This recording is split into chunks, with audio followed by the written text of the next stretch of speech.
હોળીનો સંબંધ દારૂ સાથે કેવી રીતે થઈ ગયો? અહીં તો જે સૌથી મોટો દુષ્ચારી છે એની મોતની વાત છે.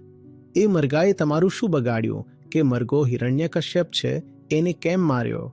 તહેવારોના દિવસ તો ચેતનાના વિશેષ અનુશાસન સાથે મનાવવા જોઈએ ને, કે એ દિવસે વધુ લફંગાઈ કરવી છે, વધુ પોતાને મૂર્ખામી અને ગેરવર્તનની છૂટ આપવી છે?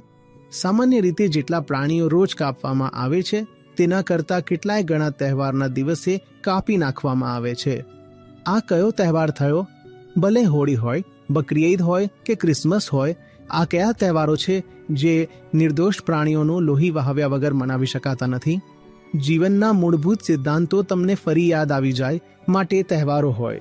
હત્યાનો આ કાર્યક્રમ કોઈ પણ દિવસે ન હોય, પણ તમે એક ધાર્મિક દિવસને પણ લોહી વહાવવાનો દિવસ બનાવી દીધો. આથી ખરાબ શું હોઈ શકે? છી!